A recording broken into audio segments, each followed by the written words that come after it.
It's Arnold from Leap Profile TV. I'm here with Zeferin. Yeah. And Gair. Guys, how you doing? Good. How are you? Thanks for having us. Good. So obviously we had a nice little conversation before, right? So we used all our good material. We had to find something to talk about. Right? So like, how's the weather? Just to show our face. Great. That's what it is. It's the first time I've come down to this gym. Yes. And I've heard about this gym from when I met you in Fight Series and you told me about it. It's nice coming here. It's a nice little setup. And you two are doing this together, right? Yeah. So I tell you what I want to know is I want to know how you two connected, because there is I'm not sure you would have had this. apparently you're the entertainment industry, so I'm not OnlyFans. No, cool. Entertainment. No, OnlyFans. Could go a different way. Yeah, I should clarify that. But I genuinely want to know, like, how did that come about? How did you? So you got two versions of it. I don't know what his version is. His version is. I'll tell you the real version. I was going past him. You were training one of your clients. Yeah. And I saw them fighting because I haven't been. I've used to train Muay Thai on and off, but just never had the time to properly get into it. And then I saw him training one of his clients in the park, and I went, "Yo, I need to start training again. Can you do some sessions in that?" And he went, yeah, sure, take my car. He thought, he was looking at me like, this guy's weird. Why aren't you coming up to me? Yeah, okay. What else is there? That's why there is two versions of it. Okay, go on. The real version is, I was training one of my clients. We were training in Chi, and I saw one guy just escalating like a buyer, you know? Because there is buyer on it, right? So he just jump into it, start running on there, but shit, this is the Fed or something. And man's come to me and say, yo, you're a Muay Thai trainer, I'm doing Muay Thai myself, I'd like to train a bit. I'm like, yeah, you know what I mean? Man's was jumping and shit, and he was with this person that we never figured out who he was. She was wearing for him and stuff, and this guy just jump into the thing and start running on there. So first of all, what are you running for? Just walk, man. It's okay, no rush. I don't know what was going on that day. I know it's coming from somewhere, but I remember this jumping going, I need to get back into Muay Thai. Finally, it's happening. I think that was during lockdown, actually. It was COVID times. Yeah, it was during lockdown. It was hot and shit. Yeah, it was good. Yeah, that was a good time. And then, and now, I mean, 2-3 years later, we're here. It was a big jump, though, wasn't it? So from being just training with him to now fighting and I'm not fighting. I've got the face to look after. I mean, setting this up. Yeah. That's a big leap of faith, right? Yeah. Someone's holding pads, and the next thing you know, your business partner is taking a risk or something like this. And there's got to be a little bit of a belief in yourself and stuff. Like that relationship would have developed a bit. Yeah. So tell me about that. How did you decide you want to do this then? Well, I knew I wanted to work with him because I've had other businesses that have, trialed and failed, and you learn who you can work with and who you can't work with. So meeting him is the sweet part. Me and him, I was like, he's good, and he's got the tenacity, and he knows what he wants to do, and he's clever as well. I was like, and he's a nice person. Nice. And then I was thinking, well, we should try and do something in the parks, because at the time it was lockdown and no one could go out. But he ran a session in the park with a bunch of people, and I was like, this is sick. We should try. And then it's kind of grew from there. And he always wanted his space. He always wanted his own gym.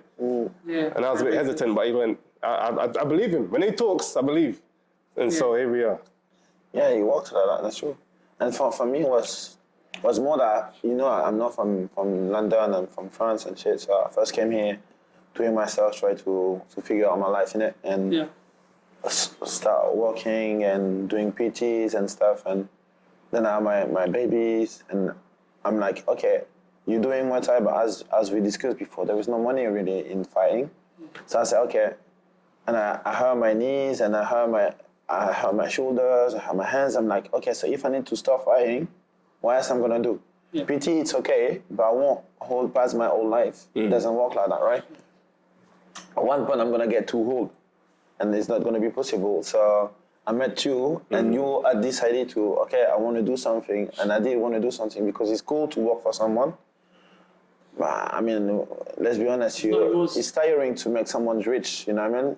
You're just on his payroll, basically, and I'm like, okay, so let's try to do something, because it looks like work, and to be honest, in UK, it's way easier to build something, so it's more encouraging to do it. So then, so let's go, and as is a bit like me in terms of let's do it. You know, he's not scared of stepping in.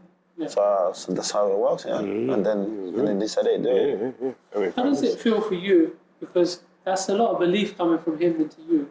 Like, You didn't believe me? This guy. I don't believe it. my question. Sorry. I don't believe it, bro.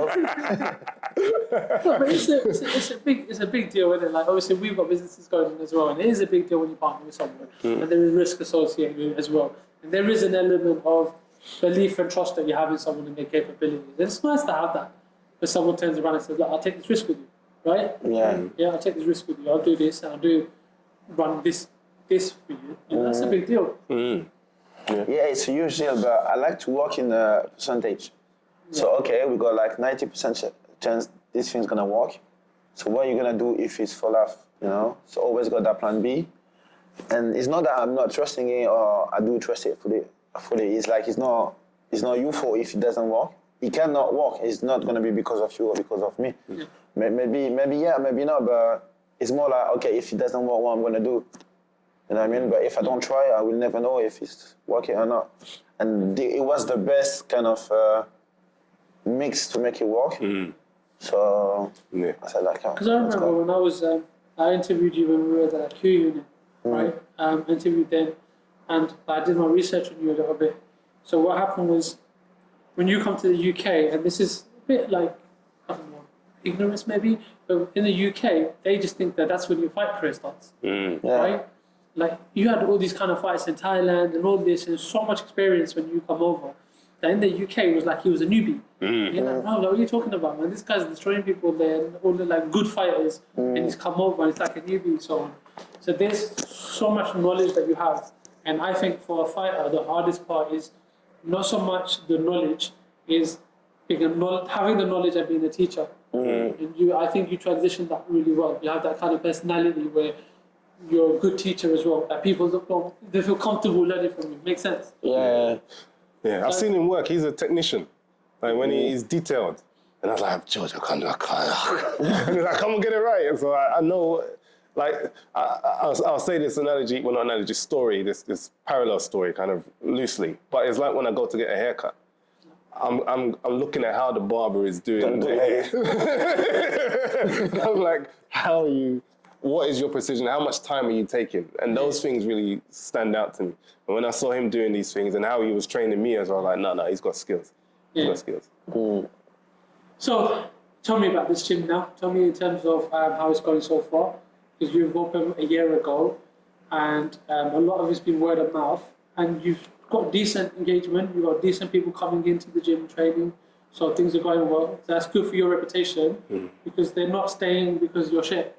Right? They're staying because they're actually benefiting from it health-wise and they're actually enjoying the sessions. So how are you finding it now? You're settled here, you have a little home, you've got a little family building up now from, 8 strikes and so on. You've got that little family building up. How is the gym now? That's all up and running. How is it working? And where is this going next? But I mean, as you said, we started like about a year ago, so in March. So it's not really a year. I like to say it's a bit less than that. But yeah, it's going pretty cool for now. Like we almost even, so we got those people coming in. The advantage that we got, as we said before, is that it's not like a massive gym. So we got like the maximum people we can fit in, like 16, 14 people. So everyone's got his attention. So I think it's like the value that we got. And I think I like to say that it's not like a cliche Muay Thai gym. So it's like more family look like gym. So everyone know each other. There is no like testosterone and shit like that. So everyone's learning skills and we're having a good time. So you know what I mean? It's not just, I'll say like the Muay Thai here is a pretext to having a good time and get off your zone, like work, travel and all this shit. Everyone's got in London.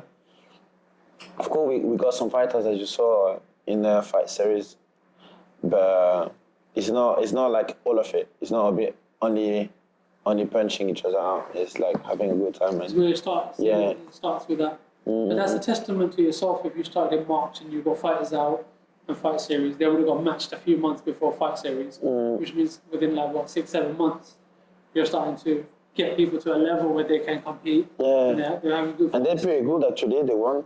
Yeah. So they won one of those won by knockout. So it was alright. You know what I mean? So How is it for you, like on the other side of it now? I know you've coached before, but you know it's like your gym, your fighter now.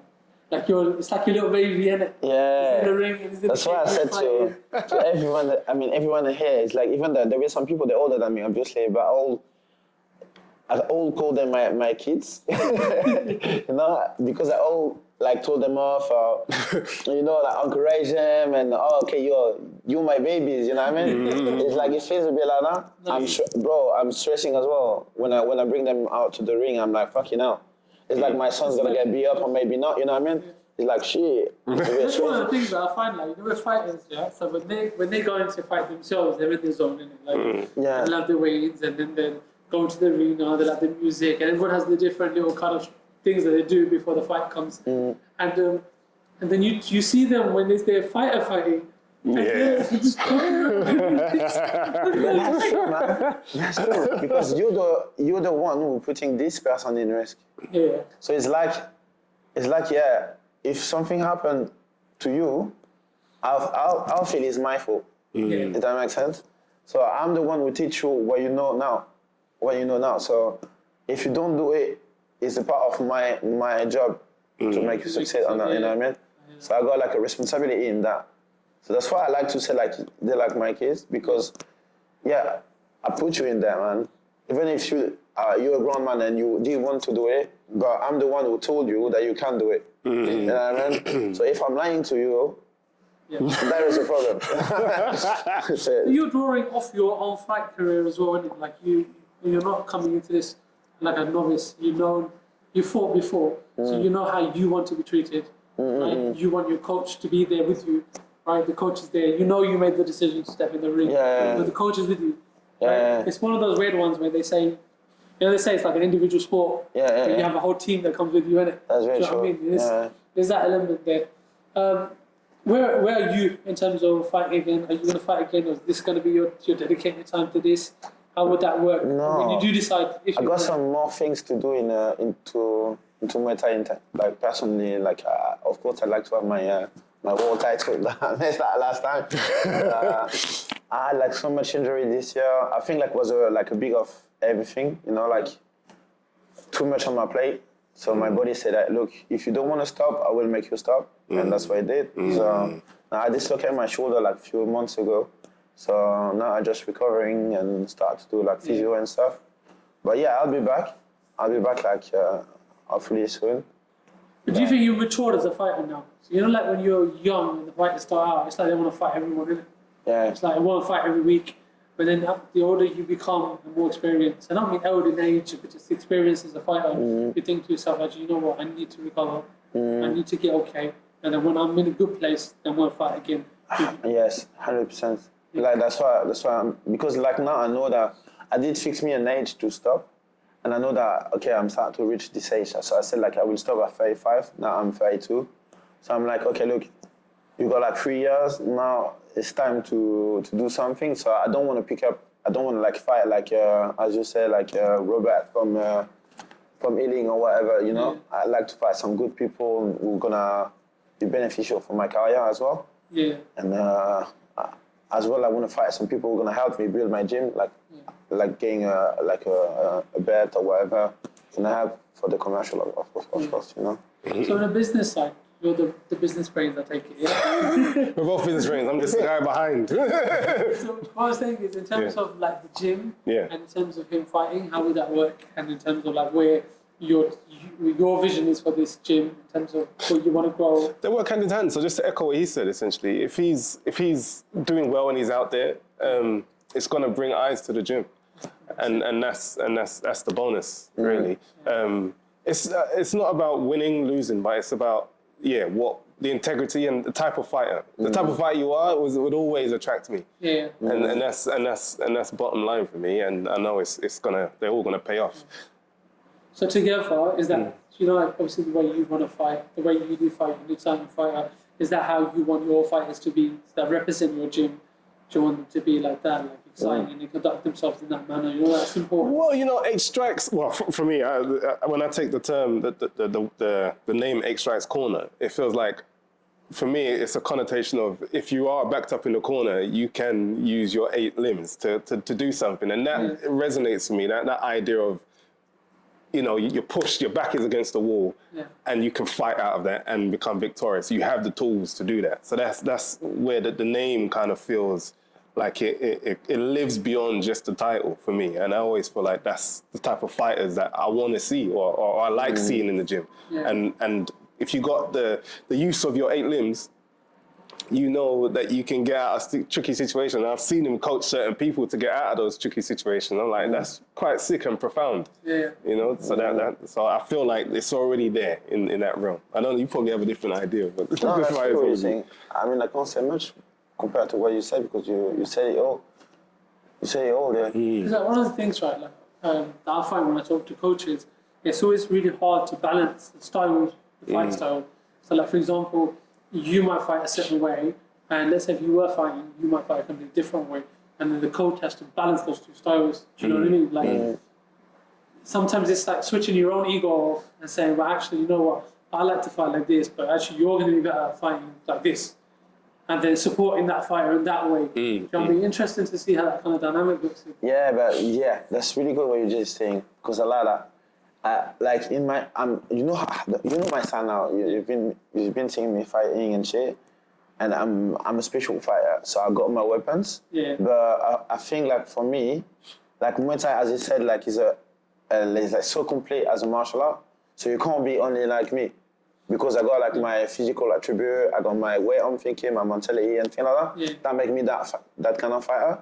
But you probably not the same. You know what I mean? He's probably not the same.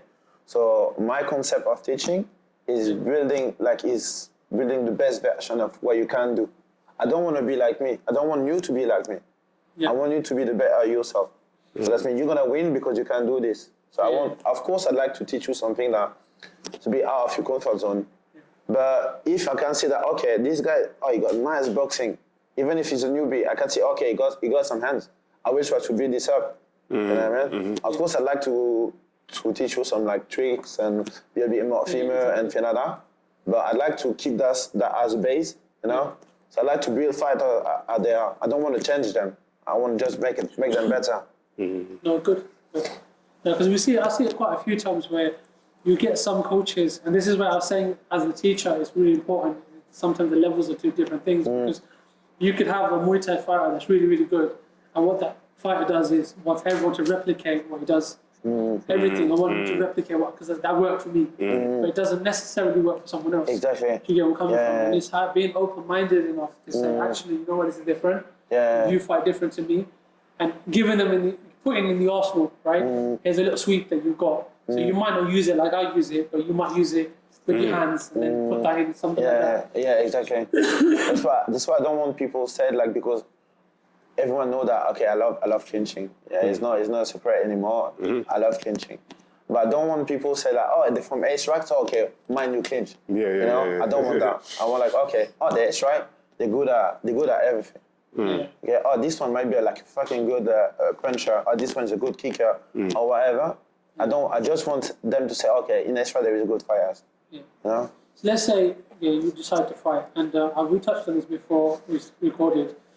You can't fight an amateur, right? Because you're at a high level. Even if you're coming off an injury for 3 months or 4 months or whatever, you need to fight like a monster in there. But it was the same last time, wasn't it? Can running this and then getting the training that you need to be at that level, could you run both of them?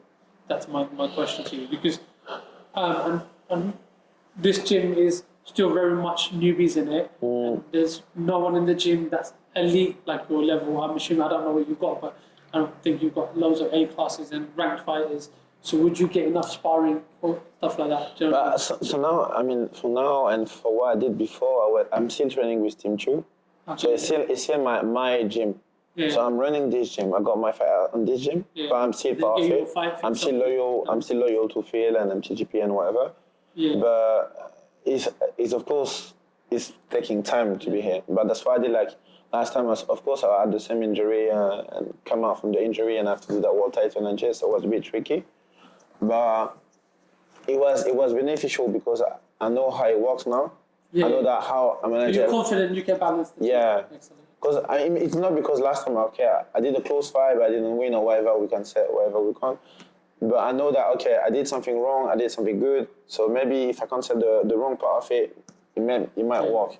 So yeah, I got that experience now, so I know that I can make it. I mean, to both of you, this is a question, right? So now you're running your own gym, you're running this gym, both of you together. Do you watch fights different now? Right? Like in the sense that even when you're fighting, do you watch it and think to yourself, actually, you know what, this is what they've done wrong in training and in coaching. Maybe like they need more strength and conditioning now. You know what I mean? Because you're looking at it on a different angle, whereas previously it might have been, I just want to watch an entertaining fight. And now you're thinking like, you've got a little family in it. You're thinking that you want to protect your family. So when you look at these opportunities where you're fighting or you're watching fights, do you now look at it different? So for my fight personally, just generally, no. Like when you go to yeah, I mean like now as I'm mainly because before I was fighter slash coach, but now I'm a coach slash fighter. You know, so I'm watching the fight like into a coach eyes. Like, okay, this guy did this and that. He should have done that and this, or maybe his conditioning wasn't good. So every time that I'm watching fights or trainings, I try to take out something out of it to replicate here.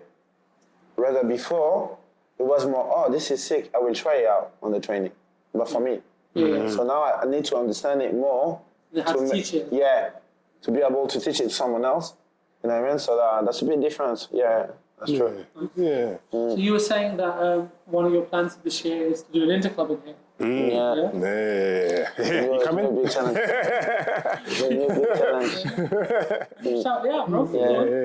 So the plan is like, well, I mean, that's funny because we were discussing about that just before you came, and we will do we'd like to do an interclub, but it's more like as I said, I like the slash thing, so it's more like a 1 year anniversary / interclub. Oh, okay, so like March. You know what I mean? So yeah, we'd like to do this, like a kind of little, not a party, but more like some stand and food and Muay Thai stuff and some people's fighting there. Nice. You know what I mean? Yeah. So March, we have to promote it. Well, look out for this space. Come March. We'll promote that. No doubt, like, you know, I'm quite confident both of you two together. We get groups of people down. I think, you know, like, especially with interclubs, they just want to know someone reputable is running it because they're trusting their little kids and their family. Like, I'm talking about, you know what I mean? Like they're your little babies because they're not fight level, but you want to test them out. You want to experiment with them. So they want to be taken care of. They want to know that they're safe. I think you two will guarantee that anyway. Oh yeah, well yeah. I have other backgrounds where I have to guarantee that the safety of individuals. So. It'll be there, and he has as well, and we've got everything sorted. So it'll be a nice, lovely event, a family event, but also it's going to be in a safe environment where no one's going to get injured. Yeah, you know, I would like to go. I would like to do an interclub, but I've been to some interclubs that they don't know how to control their weapons, and they go a bit crazy, and you just think we're not elite. So don't try to take me out like that. Is that mean that you're going to do the interclub with us? Yeah. Because no. Wait. Some exhibition. Are you saying that you're gonna fight? Only if they don't touch the face. If it's not written down, they can't touch the face, and we're good. On camera, bro. Don't touch the face. I'm cutting that out. I'm boosting that process.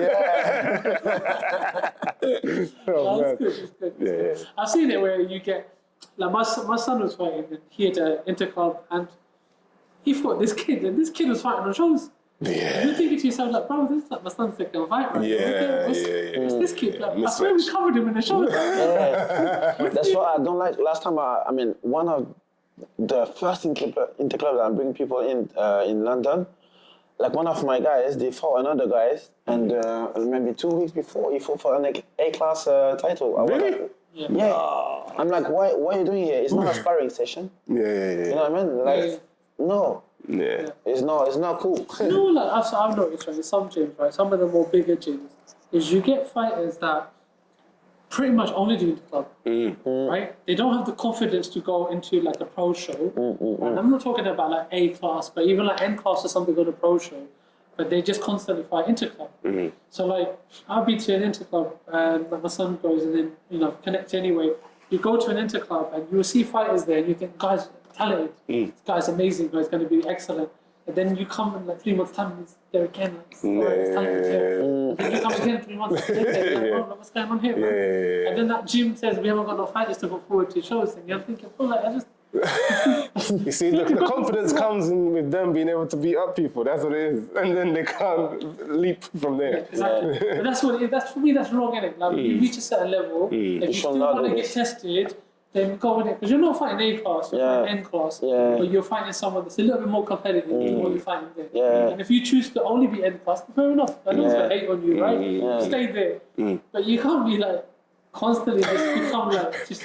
Then you're here and you beat up other people who try to go and you just sap motivation on the one. It's not cool. For me, it's not fair, you know? Move on. Move on. It's not just move on for you, but move on as well for the other person that you're gonna just... But then it's down to the coaches and the ones that do the interclubs. If it's like, well, you hit the nail on the head there. That's the thing. If you got an A-class guy, why are you taking to an interclub? That's very true. Would you want your amateur guy or your newbie to go in there and you've got like, you know, Liam Nolan standing on the other side of the fight? What's going on there? If you think a bit more widely, it's like, okay, I bring a guy here, it's his first fight, first interclub.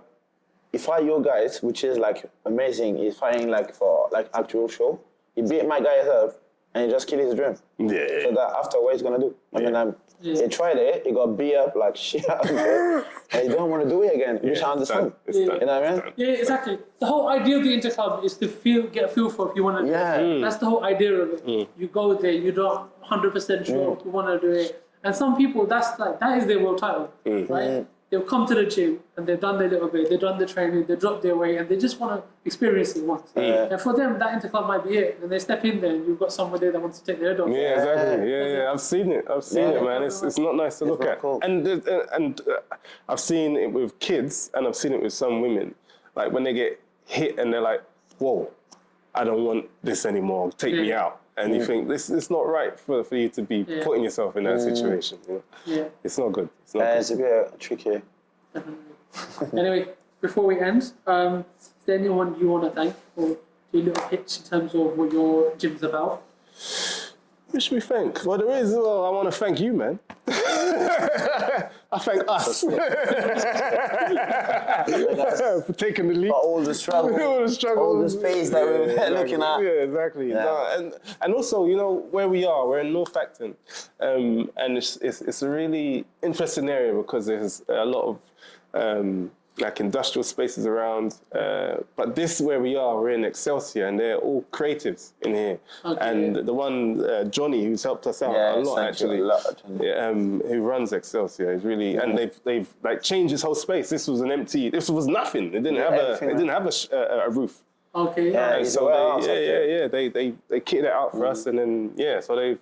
Johnny and Excelsior and Grace and Miles and Daniela, everyone has really been cool in this area. And this is a really interesting area, interesting time to be here because the area is growing. You got the HS2 that's coming, and so it's buzzing, and we're here to be a good place. No, not at all. Yeah, for me it's the same. I just would say thank you to Johnny Johnny is the Excelsior boss, the one who's running the design district around here.